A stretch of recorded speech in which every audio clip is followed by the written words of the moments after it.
कब्ज़ क्यों होती है, इसकी अलामात, वजूहात और इलाज। अगर आपने अभी तक हमारे चैनल को सब्सक्राइब नहीं किया तो अभी सब्सक्राइब पर क्लिक करें और साथ ही बेल आइकन पर क्लिक करें ताकि आपको हमारी हर नई आने वाली वीडियो आसानी से मिलती रहे। हम रोज़मर्रा ज़िंदगी में जो कुछ खाते हैं वो हमारे खून का हिस्सा बनकर हमारे जिस्म को तवानाई बख्शता है। साथ ही कुछ हिस्सा फुजला बनकर जिस्म से खारिज हो जाता है।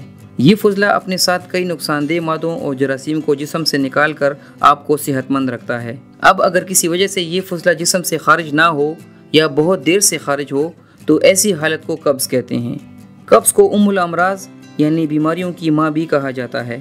यानी अगर किसी इंसान को कब्ज़ हो तो उसको मज़ीद कई पेचीदा बीमारियों का ख़तरा बढ़ जाता है। कब्ज़ का सबसे बड़ा नुकसान ये है कि खून की अफजाइश या तो रुक जाती है या बहुत ही कम हो जाती है। साथ ही अगर आप किसी दूसरी बीमारी के लिए मेडिसिन इस्तेमाल कर रहे हैं तो इस मेडिसिन का फ़ायदा मिलना भी बंद हो जाता है। कब्ज़ की वजह से आंतों में खुश्की पैदा हो जाती है। इस बीमारी की वजह से मुसलसल सर दर्द भी रहने लगता है। मैदे में जलन और बोझ शुरू हो जाता है।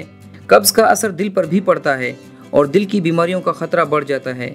मुसलसल कब्ज़ रहने से जिगर में सोजिश पैदा हो जाती है और यरकान का ख़तरा भी बढ़ जाता है। कब्ज़ की बीमारी जिल्द पर भी असरअंदाज होती है।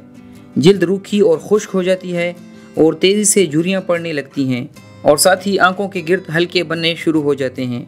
अगर कब्ज़ की वजूहात की बात की जाए तो सबसे बुनियादी वजह गैर मयारी खाना है। वो लोग जो फास्ट फूड्स और मुरग़्ग़न ग़िज़ाएँ यानी मिर्च मसाले वाली ग़िज़ाओं का इस्तेमाल ज़्यादा करते हैं उनको कब्ज़ का ख़तरा ज़्यादा रहता है।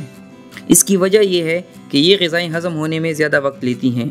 इसके अलावा पानी का कम इस्तेमाल भी कब्ज़ की वजह बनता है क्योंकि आंतों में खुश्की आपको तेज़ी से कब्ज़ में मुब्तला करती है। हमेशा पेट भर कर खाना और ज़्यादा खाना भी कब्ज़ की वजह बनता है। खाना खाने के बाद फ़ौरन लेट जाना, वर्जिश और चहलकदमी ना करना और नींद की कमी भी कब्ज़ की वजूहात में शामिल हैं। दोस्तों, कब्ज़ जैसी तकलीफ़देह बीमारी से बचने के लिए हमेशा अपनी भूख से कम खाएं। जंक फूड्स के बजाय ताज़ा सब्जियों और फ्रूट्स का इस्तेमाल यकीनी बनाएं। खाना खाने के फ़ौरन बाद लेटने से गुरेज करें। कोशिश करें सुबह नाश्ते से आधा घंटा पहले 2 गिलास पानी ज़रूर पिएं। खाना खाने के बाद 2 अदद इंजीर खाना कब्ज़ को ख़त्म करता है।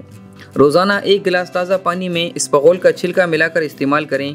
इसके अलावा सख्त कब्ज़ की सूरत में रात को सोने से आधा घंटा पहले नीम गर्म दूध में 1 चम्मच रोग़न बादाम मिलाकर पी लें। ज़्यादा से ज़्यादा पानी पीने की आदत अपनाएं। काली चाय के बजाय सब्ज़ चाय अपनी रोज़मर्रा ज़िंदगी का हिस्सा बनाएं। रोज़ाना 30 से 40 मिनट तक वॉक ज़रूर करें। दोस्तों, आप भी इन टिप्स पर अमल करके कब्ज़ जैसी तकलीफ़देह बीमारी से बच सकते हैं। अगर आपको आज की ये वीडियो पसंद आई हो तो इसे लाइक करें और अपने दोस्तों के साथ शेयर करें। अल्लाह हाफ़िज़।